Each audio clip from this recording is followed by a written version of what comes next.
Bom dia pessoal, boa tarde, né? Boa noite, espero que vocês estejam bem, se cuidando aí em casa. É, Na aula passada a gente continuando, né? Nas últimas aulas, na realidade, a gente vem falando sobre citologia, né? Que é o estudo das células. Então falei lá do processo de origem do planeta, né? Do possível, da principal teoria, né? Que vem explicar a origem dos seres vivos no planeta. É, Falei sobre a descoberta das células, né, da importância dos estudos do Leeuwenhoek, do, dos estudos com microscópio, né, com o desenvolvimento do microscópio, com o estudo da microscopia, né, que é o aperfeiçoamento do microscópio ao longo do tempo. Né, e aí a gente viu que principalmente a partir do trabalho do Robert Hooke, né, ele foi o primeiro cientista a observar a, a, a, a estrutura onde provavelmente se encaixavam as células, né? Eles observou lá na corteza das plantas, e ele foi o que foi dar essa nomenclatura, apesar de antes dele, antes sim, no mesmo período, né? O Leeuwenhoek já tivesse observado os micro-organismos, mas ele não compreendeu que ali seria uma estrutura, né? Uma célula, uma estrutura, e que outros seres vivos teriam aquelas estruturas, né? Ele acreditava que era uma particularidade daqueles organismos microscópicos, né? Daqueles micro-organismos.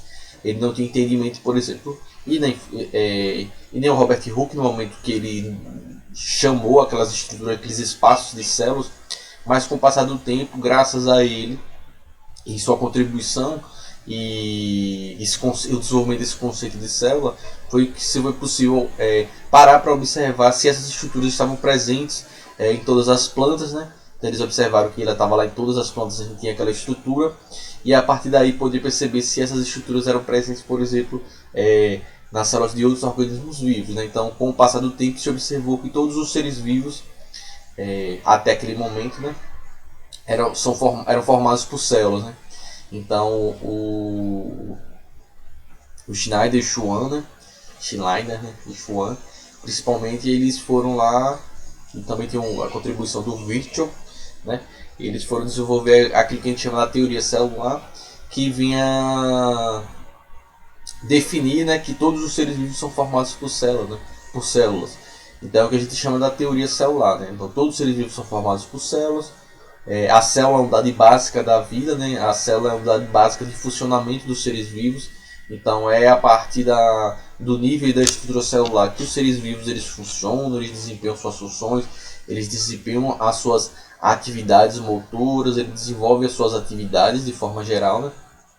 E, e que uma célula só pode surgir a partir de uma célula pré-existente. Ou seja, a gente precisa ter uma célula, certo? Para que se forme outras células. Por um processo que a gente vai ver na próxima aula, que é o processo que a gente chama de multiplicação celular ou divisão celular. Então, esse conceito foi fundamental, né?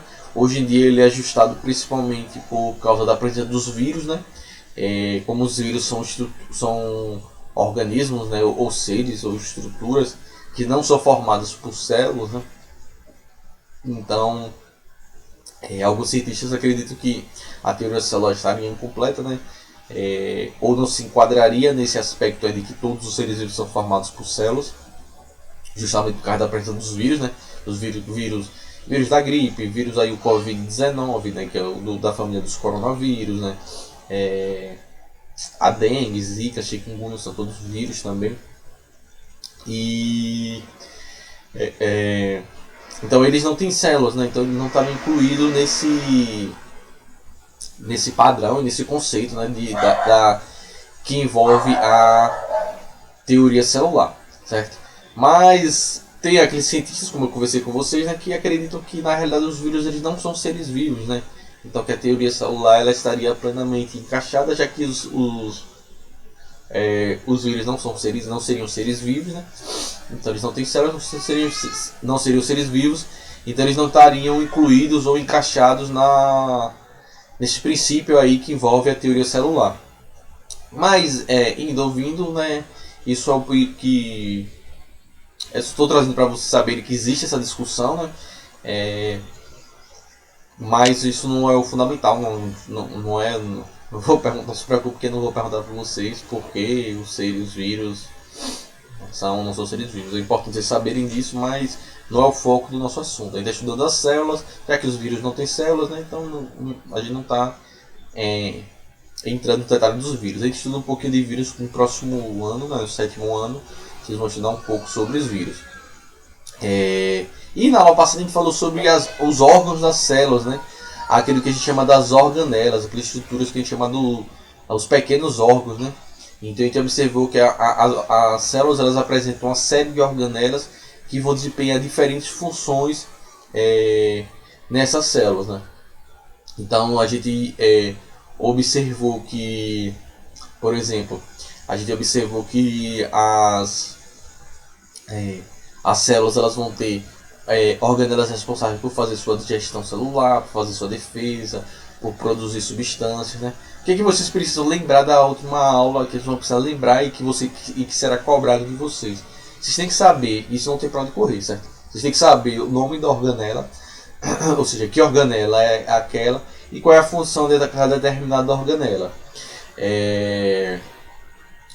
Então, tem que saber lá que os ribossomos têm a função de produzir proteínas, tem que saber que o complexo de Golgi é a organela que empacota as substâncias produzidas, que o complexo de Golgi produz os lisossomos. E o lisossomo que é? O lisossomo é aquela organela que faz a digestão da célula, que faz a defesa da célula. Tem que saber que as mitocôndrias são a usina de energia das células, né? Ou seja, as mitocôndrias elas realizam a respiração celular, a produção de energia nas células. Essas coisas que vocês precisam saber, ou seja, vocês têm que saber. Isso não tem para onde corrigir. Professor, um bocado de nome retículo endoplasmático rugoso. Professor, é um nome muito complicado, mas vocês têm que saber, certo? Então vocês têm que saber o nome da organela, qual é a função dela. O nome da organela, qual é a função dela, certo? E vocês também têm que saber as diferenças das organelas das células dos animais e das organelas das células vegetais, né? Então você tem que saber lá que as células vegetais têm todas as organelas dos animais, mas as células dos vegetais têm algumas estruturas a mais, né? Que são aquelas a parede celular, né, que fica externa à membrana plasmática, o cloroplasto, que é a organela que é responsável por captar a luz e fazer a fotossíntese na planta, ou seja, realizar o processo de produção do alimento da planta. Então vocês têm que saber isso também.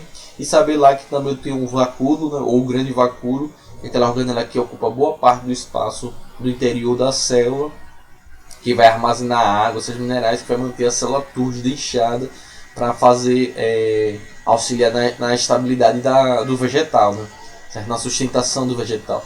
Então vocês têm que saber que as células dos vegetais têm todas as organelas dos animais e tem essas três estruturas a mais comparando com as células dos animais, certo? Essas informações vocês têm que ter, vocês têm que saber. O importante é isso, certo? Não tem para onde correr, certo? É muito nome complicado, mas depois que vocês pegarem esses nomezinhos, vocês vão levar para o resto de sua vida. Pelo menos foi o que aconteceu comigo, né? Eu lembro que quando eu era 6º ou era 7º ano, que a gente estudava isso, eu não lembro se era no 6º ou no 7º que estudava as organelas. Mas, na verdade, no meu tempo eu estudava... Não lembro agora. Eu acho que era no 8º ano que estudava a célula. Mas eu nunca mais esqueci disso, né? Não foi por causa disso que eu virei professor de ciências, Mas tem que saber. Então não tem pra onde correr aí. São poucas, não precisa saber todas as funções. O principal, né? Mitocôndrias, produz energia. Ribossomos, produz proteína. Retículo plasmático rugoso, produz proteínas. Não é tanta coisa assim para lembrar, certo? Não é impossível. Beleza? A gente, para dar continuidade nesse assunto de citologia, depois de fazer essa pequena recapitulação que é fundamental, né? Vocês estão vendo que eu sempre faço essa recapitulaçãozinha para a gente lembrar onde a gente estava e para onde a gente vai, certo? Sempre faço isso, sempre fazia isso nas aulas presenciais, né? E aqui não é diferente, né? A diferença é que aqui eu passo mais um tempinho relembrando, porque é outra dinâmica aqui da aula remota, né? Mas vocês sempre vão aí anotando as coisinhas de vocês. Veja que eu sempre deixo as páginas do livro para vocês lerem. Se vocês quiserem ler antes de assistir o vídeo, né? As páginas que eu deixo aí tá aí na plataforma, assim, leitura, página tal. Se vocês quiserem ler antes de assistir o vídeo, pode ser até melhor. Mas aí veja com a dinâmica de vocês. Se vocês preferem assistir a aula depois ler, ou ler depois assistir a aula, veja o que facilita para vocês aprenderem, certo? Então vamos nos aprofundar um pouquinho mais nas células, né? E vamos falar de uma estrutura que é presente nas células eucariontes, mas não é presente nas células procariontes. Então, que é o núcleo, né? Então o núcleo, aquela estrutura que armazena, né, o material genético dos seres dos organismos eucariontes, né? Vai separar esse material genético, né, das demais estruturas celulares e vai estar presente, né? Geralmente ele está presente na região central, né, da célula, na região, obviamente que nem sempre está na região central, no centro da célula, né? Mas na maioria dos casos ela é presente no centro da célula, das células eucariontes, né? Então para as células procariontes não serve, né? Lembre lá, o que é eucarionte? Células que têm a presença do núcleo. Procarionte, células que não têm a presença do núcleo, ou seja, o material genético ele fica disperso, nas células procariontes fica disperso no citoplasma junto com as demais estruturas celulares, certo? Então vamos falar um pouquinho do núcleo, das estruturas do núcleo, para que serve cada coisinha, como é que ela funciona, beleza? Então aqui, trazer para vocês aqui a gente tem um núcleo, uma estrutura do núcleo, tá lá, então essa estrutura aí fica lá no centro, geralmente, né, fica no centro das células eucariontes. Então a gente tem aqui as estruturas, né? Então a gente tem delimitando, ou seja, dando forma e dando limite, né, do que está dentro, do que está fora do núcleo.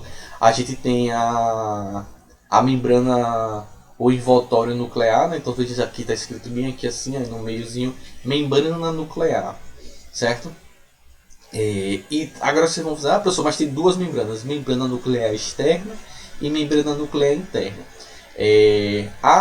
Diferente da membrana plasmática, que eu falei para vocês lá algumas aulas atrás, né, que delimita as células que controlam a entrada e saída de substâncias da célula, a membrana plasmática é uma membrana única, ela tem uma bicamada de lipídios, então ela tem uma camada dupla de gordura, certo? Mas ela é uma membrana única. Aqui a membrana nuclear, ela na realidade é formada por duas membranas, certo? Então ela tem uma membrana externa que está voltada para o citoplasma, ou seja, que tem sua face voltada para o citoplasma, e tem uma membrana interna que é voltada para o interior do núcleo. Então tem uma diferença fundamental aqui da membrana, certo, do núcleo, da membrana nuclear para a membrana plasmática. O núcleo é formado por essa membrana dupla, ou seja, ele tem uma membrana externa e tem uma membrana interna, certo? As substâncias e os elementos que formam o núcleo são bem parecidos com o da membrana plasmática, ou seja, é formado por gordura, lipídios, né, por proteínas, por alguns casos carboidratos associados a proteínas, né, mas ela tem essa diferença fundamental aí. Enquanto a membrana plasmática é uma membrana simples no entendimento de... Acho que simples não é a melhor palavra, né? Ela é uma membrana única, certo? Na membrana nuclear, né? Na membrana que forma o núcleo, na verdade a gente tem uma dupla membrana, você tem duas membranas, certo? Uma externa e uma interna. A membrana nuclear, ou as membranas nucleares, quando eu falar assim membrana nuclear, estou me referindo tanto à externa e à interna, ela geralmente a gente chama ela tem um nome que a gente chama de carioteca, certo? Então se vocês encontrarem falando lá, se vocês por acaso se depararem com o termo núcleo, ou com o termo carioteca ou membrana nuclear, ele está se referindo à mesma coisa, que é essa estrutura aí que delimita o núcleo, certo? Então essa membrana nuclear ela tem esse nome, carioteca. É por isso que tem a gente classifica os organismos que tem núcleo e que não tem núcleo com os nomezinhos, eucariontes e procariontes. Eucariontes, esse eu significa que possui, né? Ou tem, né? Então, eucariontes são aqueles que têm carioteca. Por isso que tem esse nome de eucariontes, certo? Porque são os que têm o núcleo, que tem a carioteca. Os procariontes, esse pro ele vem de antes, ou de primitivo, é anterior. Então, procariontes significa o quê? Anterior à carioteca. Então, são aqueles organismos que não tinham a carioteca, ou seja, a carioteca não existia nesses organismos. Por isso que vem esses termos, eucariontes e procariontes. Eucariontes são os que possuem carioteca, ou seja, que possuem núcleo. Procariontes são os que não têm núcleo, ou seja, que são anteriores à carioteca, anteriores ao surgimento do núcleo, certo? Então a gente tem a carioteca, essa membrana dupla, certo? Uma membrana externa, uma membrana interna, formada por lipídios, proteínas, proteínas associadas a carboidratos, certo? O que é que tem de interessante nessa membrana, nessa carioteca, nessa membrana nuclear? Vocês estão vendo aí que tem a presença de ribossomos. Vocês estão vendo aí que tem vários ribossomozinhos, que são aquelas organelas ou ribossomas, né? Tanto faz, chama ribossomos ou ribossoma, certo? Por que tem esses ribossomos? Esses ribossomos que está aparecendo aí, eles na realidade eles estão aderidos, eles fazem parte do retículo endoplasmático rugoso. A membrana do retículo endoplasmático rugoso, que é aquela organela que é também responsável por produzir proteínas, ela fica conectada à membrana externa da carioteca, certo? É meio que elas ficam ligadas. A membrana externa da carioteca com a membrana do retículo endoplasmático rugoso, elas meio que são interligadas, elas são conectadas, né? É por isso que tem esses ribossomos aí. Esses ribossomos, na realidade, eles fazem parte do retículo endoplasmático rugoso e não da carioteca. Mas como a membrana externa, certo? A membrana externa da carioteca é conectada com a membrana do retículo endoplasmático rugoso, às vezes dá a impressão de que é uma estrutura única, mas não é. Então esses ribossomos que estão aparecendo aí, veja que lá em cima, olha, na carioteca, ela faz essa estrutura assim, como se fosse um T, um chapéuzinho lá em cima, estão vendo, lá na parte superior esquerda. Ali já é a membrana do retículo endoplasmático rugoso. Então, como o retículo endoplasmático rugoso tem essa conexão com a membrana externa da carioteca, do núcleo, então às vezes dá a impressão que é uma coisa só, mas não. Então, esses ribossomos, na realidade, que estão aparecendo aí, eles estão aderidos à membrana do retículo endoplasmático rugoso, que é conectado com a membrana externa do núcleo. Veja, não parece complicado, mas não é, certo, gente?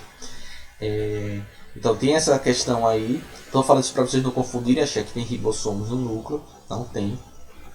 Na membrana do núcleo, né? Na verdade, eles estão ligados ao retículo endoplasmático rugoso. Outra coisa que é importante que a gente tem na carioteca, na membrana nuclear, são esses poros nucleares. Veja que tem vários poros em várias partes. Esses poros, eles são aberturas, né? Eles são importantes para permitir o trânsito de substâncias do citoplasma para o núcleo e do núcleo para o citoplasma, certo? Então, substâncias que são produzidas no núcleo, né, como RNA, que é o ácido ribonucleico, que são estruturas parecidas com o DNA, mas que levam informação do DNA, ou seja, o DNA comanda, né, as células, é como se fosse o cérebro da célula, só que o DNA ele não sai do núcleo para comandar as atividades, ele envia essas moléculas de RNA, certo? Que vão levar informações contidas no núcleo com ordens, né, por comandos para a célula. Não, a célula precisa produzir mais proteína, a célula precisa produzir mais tal coisa. Então essas informações vão sendo levadas para o RNA. Então o RNA ele sai do núcleo via esses poros. Assim como outras substâncias. Por exemplo, os ribossomos do citoplasma eles são produzidos dentro do núcleo. Então, esses ribossomos jovens que estão sendo produzidos no núcleo, eles vão sair do núcleo via poros, certo? Então eles atravessam esses poros. Esses poros eles têm a capacidade de se contrair, ou seja, de abrir e se fechar. Então ele pode se abrir e se fechar para permitir a entrada e saída de substâncias, certo? Então esses poros nucleares eles têm essa função de permitir a entrada e saída de substâncias que são produzidas no núcleo, então para elas atravessarem a membrana nesses pontos específicos. Então a carioteca é formada por vários desses poros. Entrando na parte interna do núcleo, a gente tem o interior do núcleo, assim como o interior das células é preenchido pelo citoplasma, que vai dar volume à célula, né? A substância gelatinosa que eu falei na aula passada. O interior do núcleo também é preenchido por uma substância. Essa substância que a gente chama, não é o citoplasma, né? Ela é parecida com o citoplasma, é formada por água, sais minerais, mas ela é outra substância que a gente chama de cariolinfa, certo? Que é linfa é o líquido, né? E esse cario é de carioteca, né? Então é um líquido que preenche o interior do núcleo, né? A gente chama de cariolinfa. Dentro do núcleo a gente tem aquela presença lisinha que vocês estão vendo ali, uma bolona azul dentro, que a gente chama de tem ali núcleo, mas na realidade ele se chama nucleolo, faltou um lo nessa estruturazinha aí. Tem um errozinho aí, certo, gente? Vocês podem, quando vocês botarem as suas anotações, se chama nucleolo, faltou um lo, certo? Então, o nucleolo, ele é formado por uma agregação de ribossomos jovens. Essa estrutura aí que vai formar os ribossomos que eu falei. Então, ele vai produzir esses ribossomos jovens, ele é formado por um agregado de ribossomos jovens que vão sair via poros e vão migrar para o ribossomo para fazer a síntese de proteínas no ribossomo quando elas estiverem amadurecidas. Então, ele é responsável pela produção dos ribossomos. Certo? Os ribossomos jovens são produzidos nessa estrutura aí dentro do núcleo, que é o nucleolo, certo? Às vezes tem mais de um nucleolo dentro do núcleo da célula, né? Nesse caso aí tem um, mas você pode apresentar 2 nucleolos também fazendo esse processo. Então o nucleolo é fundamental para a produção dos ribossomos, o nucleolo é fundamental para a síntese de algumas substâncias, né? De algumas proteínas para o interior que são utilizadas no interior do núcleo das células.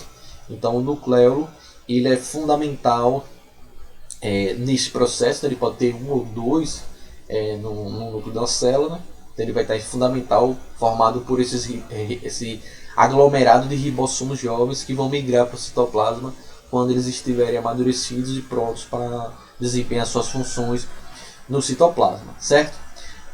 Por último, mas não menos ou mais importante, vocês estão vendo esses fiozinhos aí, parecendo os fiozinhos de cabelo, né?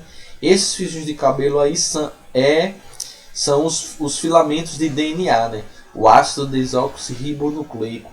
O ácido desoxirribonucleico é o nosso, que a gente chama do nosso material genético, nosso material hereditário.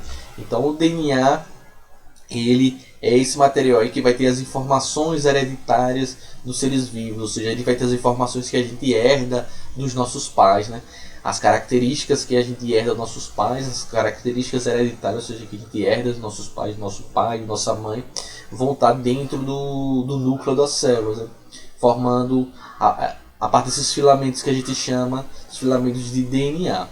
Quando a célula não está em processo de divisão celular, ou seja, quando ela não está formando novas células, o nosso material genético ele fica nesse formato aí, parecendo esse bolo de cabelo enrolado, que a gente chama de cromatina, certo? É o DNA, nesse momento a gente chama ele de cromatina, ou seja, quando a célula não está em processo de divisão celular.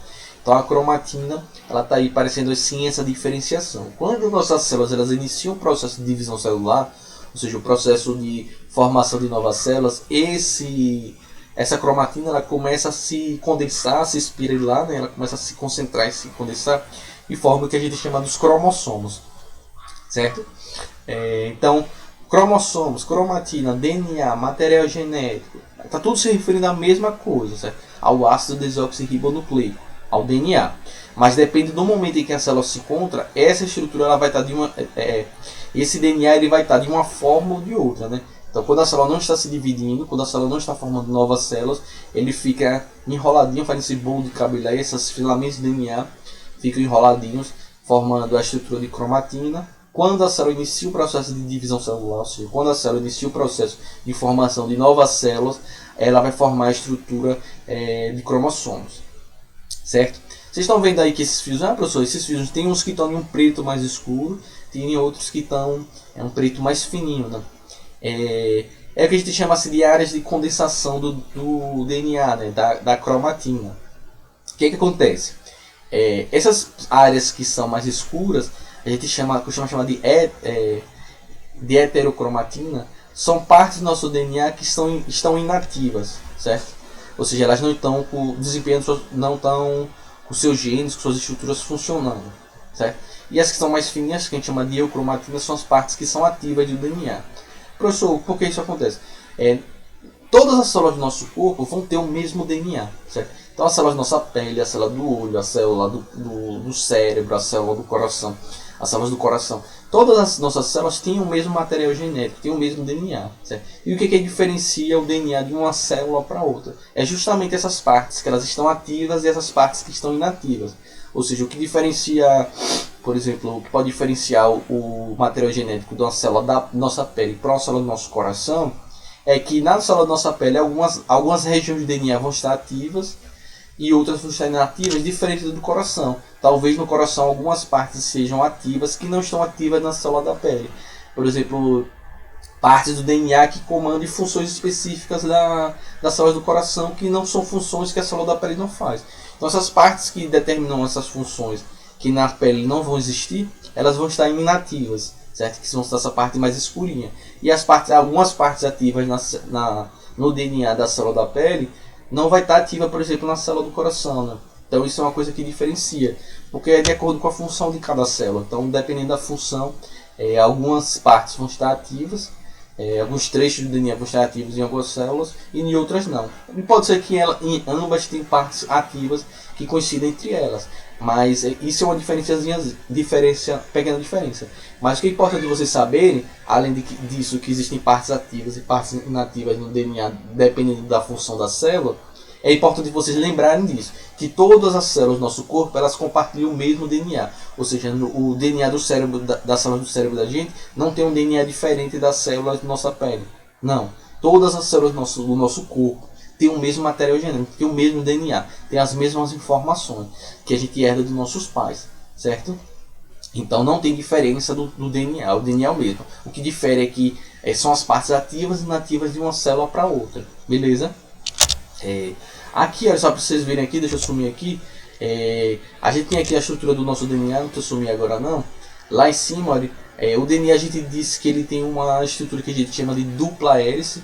Por quê? Porque ele é formado por duas fitas, né?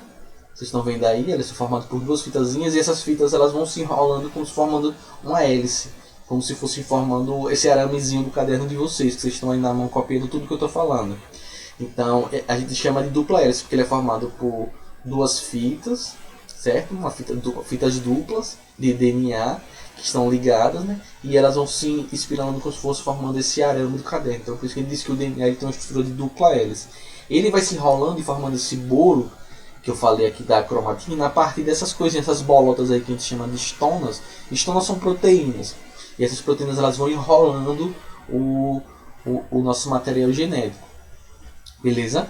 O que é que pode acontecer? Eu falei, quando ela inicia o processo de divisão celular, deixa eu sumir agora, ela vai formar aqui, olha, os cromossomos, que são essas estruturazinhas aí que estão vendo em formato de X, bem aqui onde está a minha cabeça, né? Então só tem essa diferençazinha, essa diferença. Então quando a célula inicia o processo de divisão celular, ela vai formar esses cromossomos aqui. Nesse caso aí tem o cromossomo duplicado, certo? Cada espécie de ser vivo, ela vai ter um número específico de cromossomos, certo? Então ela tem um número específico de fitas de DNA, de filamentos de DNA, na verdade. Então, por exemplo, no nosso caso, na espécie humana, a gente tem 46 cromossomos, né? Então, nosso material genético é formado por 46 filamentos de DNA, 46 cromossomos. Então, a gente herda 23 do nosso pai e a gente herda 23 de nossa mãe, certo? E aí eles se juntam quando tem lá a formação do embrião, né? Quando acontece lá a fecundação, né, do gameta do espermatozoide com o óvulo da nossa mãe para formar a gente, né? Formar o embrião, formar o feto e formar o bebê. Então todos nós temos 46 cromossomos em nossa célula, né?